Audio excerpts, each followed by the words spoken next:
ನಮಸ್ಕಾರ ಗೆಳೆಯರೆ. ಭಾರತೀಯರ ಸಂಸ್ಕೃತಿಯ ನದಿಗಳನ್ನು ನಾವು ಕೇವಲ ನೀರಿನ ಮೂಲ ಎಂದು ಪೂಜಿಸುತ್ತೇವೆ.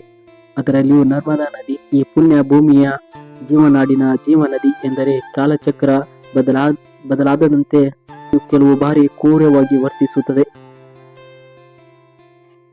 ಇವತ್ತಿನ ವಿಡಿಯೋದಲ್ಲಿ ನಾವು ಕೇವಲ ಒಂದು ಅಪಘಾತದ ಬಗ್ಗೆ ವಿವರಣೆ ನೀಡುತ್ತಿಲ್ಲ, ಬದಲಾಗಿ ಸಾವಿನ ಕ್ಷಣದಲ್ಲಿ ಪ್ರಕೃತಿಯ ಕ್ರೌರ್ಯದ ತಾಯಿ ಎಂಬ ಶಕ್ತಿ ಹೇಗೆ ಎದೆ ಚಾಚಿ ನಿಂತಿತು ಎಂಬ ಕಣ್ಣೀರಿನ ಕಥೆಯನ್ನು ಹೇಳಲಿದ್ದೇವೆ.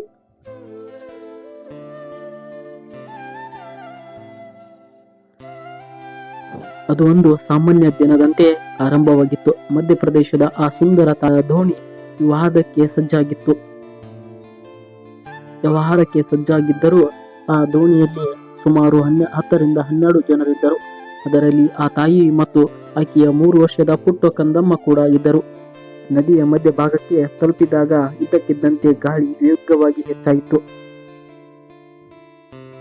ಸಾಮರ್ಥ್ಯಕ್ಕಿಂತ ಹೆಚ್ಚಿನ ಜನರಿದ್ದರು. ಆ ದೋಣಿ ಕೆಳಗಾಗಿತ್ತು. ಆ ಕ್ಷಣದಲ್ಲಿ ಅಲ್ಲಿ ಕಿರುಚಾಟ ಹೊರತಾಗಿ ಏನೂ ಕೇಳಲಿಲ್ಲ. ಆಳವಾದ ನೀರು ಎಲ್ಲರನ್ನು ತನ್ನತನ ಇಳಿದುಕೊಳ್ಳುತ್ತಿತ್ತು.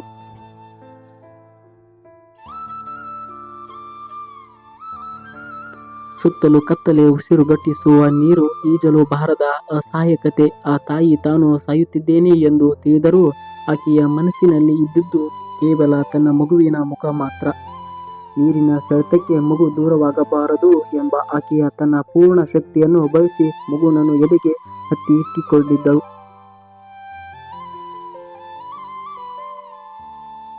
ಜನರು ಮುಳುಗುತ್ತಿರುವುದು ಪ್ರಾಣಕ್ಕಾಗಿ ಹೋರಾಡುತ್ತಿದ್ದರು.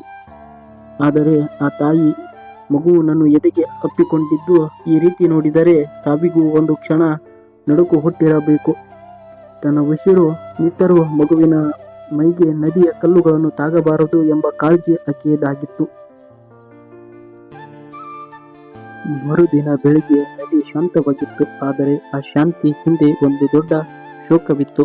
ರಕ್ಷಣಾ ಸಿಬ್ಬಂದಿಗಳು ಒಂದೊಂದಾಗಿ ಶವಗಳನ್ನು ಮೇಲೆತ್ತುತ್ತಿದ್ದರು. ಆಗ ಅವರಿಗೆ ಕಂಡಿದ್ದು ಆ ತಾಯಿ ಮತ್ತು ಮಗುವಿನ ದೇಹಗಳು.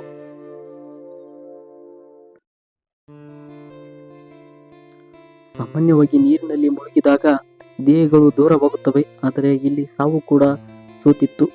ಆ ತಾಯಿಯ ಕೈಗಳು ಮಗುವನ್ನು ಎಷ್ಟೊಂದು ಬಿಗಿಯಾಗಿ ಎಂದರೆ ಆ ಶವಗಳು ಬೇರ್ಪಡಿಸುವುದು ಸಿಬ್ಬಂದಿಗಳಿಗೆ ಕಷ್ಟವಾಗಿತ್ತು.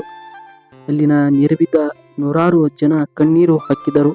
ಹೌದು ಗೆಳೆಯರೆ, ದೇವರನ್ನು ನೋಡಬೇಕಾದರೆ ನಾವು ದೇವಸ್ಥಾನಕ್ಕೆ ಹೋಗಬೇಕಿಲ್ಲ. ಅಂತಹ ತಾಯಂದಿರ ಮಮತೆಯಲ್ಲಿ ದೇವರು ಅಡಗಿದ್ದಾನೆ.